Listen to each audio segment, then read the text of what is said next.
Viewers, आज हम लोग सुन रहे हैं श्रीमद् भागवत महापुराण स्कंद 4 अध्याय 3 दूसरा दिन। जुड़े रहिए, जोड़ते रहिए, आगे सभी को शेयर करते रहिए। ओम श्री गणेशाय नमः, ओम एम सरस्वत्यै नमः, ओम श्री सद्गुरुदेवेभ्यो नमः, श्री कृष्ण शरणं मम, ओम विष्णवे नमः, ओम श्री लक्ष्मी नारायणाय नमः। हम लोग सुन रहे शिव महात्म्य, जो कि शिव पुराण में मैं ऑलरेडी बता चुकी हूँ। आप जुड़े रहिए, जरूर से देखिए। शिव पुराण में सती खंड जो है वो परिपूर्ण हो चुका है और यहाँ पे जो बात हो रही है सती खंड की ही बात हो रही है। अभी शिव पुराण में जो चल रहा है वो पार्वती खंड चल रहा है, परंतु फिलहाल में ही चालू हुआ है, तो आप जरूर देखिए, शिव पुराण भी देखिए और यहाँ पे भागवत पुराण भी सुनिए। चलिए, हमने कल सुना था कि माता जी जो हैं उन्होंने ये बोला महादेव जी को कि मेरा जो मन है वो मेरी जन्मभूमि देखने के लिए तत्पर हो रहा है, और मैंने सुना है कि पति, गुरु, माता पिता और मित्रों के वहाँ बिना आमंत्रण के भी जा सकते हैं। उससे आगे महादेव जी ने क्या जवाब दिया? महादेव जी बोले कि हे मानुनी, आपकी बात 100% सच्ची है। हमारे जो आत्मीय जन होते हैं उनके वहाँ बिना बुलाए भी हम लोग जा सकते हैं। किनके वहाँ हम जा सकते हैं? हमारे आत्मीय जन के वहाँ। परंतु वैसे ही लोग कभी अपनी बुद्धि अभिमान जनित, अगर वो लोग राग द्वेष से रहित हो तब कब जा सकते हैं हम लोग?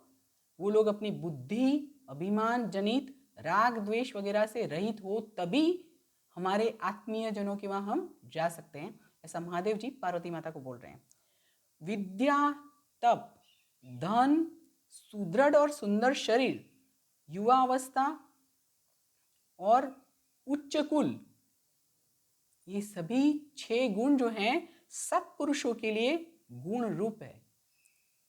परंतु जो पुरुष हल्का पुरुष, मतलब जो अधम गति अधम कोटि के जो पुरुष हैं, ये सभी कुछ उनके लिए अवगुण बनते हैं। ये 6 गुण जो हैं वो अधम कोटि के पुरुष के लिए अवगुण बनते हैं और उनके पतन का कारण भी बनते हैं।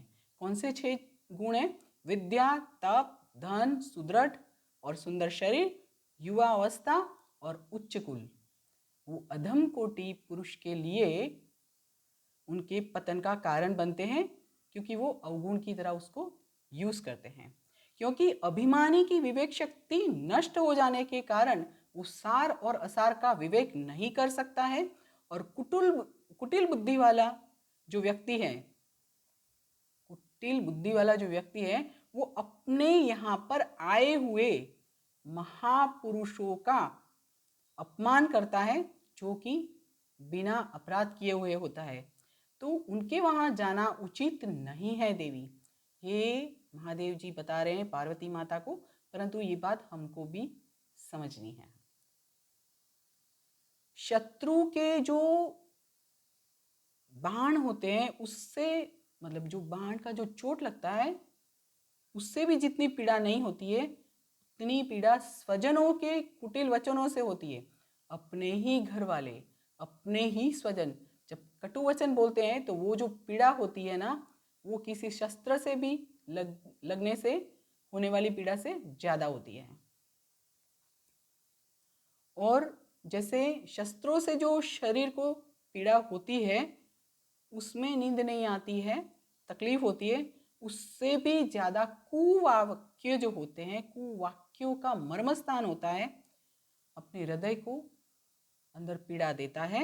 और मानव जो है, मनुष्य जो है, उसका हृदय जो है रात और दिन जलता हुआ रहता है, क्योंकि उसके ही आत्मीय जन है, उसने ही पीड़ा दी है। महादेव जी आगे बता रहे हैं कि मैं ये भी जानता हूं कि उन्नति के शिखर पर पहुंचे हुए दक्ष प्रजापति की सभी पुत्रियों में आप उनको बहुत ज्यादा प्रिय हो, परंतु मेरे साथ उन्होंने जो बैर रखा है उसकी वजह से उसको लेकर आपको वहां पे आदर नहीं मिलेगा, सम्मान नहीं मिलेगा। आपके पिता जो हैं मेरे साथ ही द्वेष भाव से दिन रात जलते रहते हैं, मुझसे ही द्वेष भावना रखते हैं।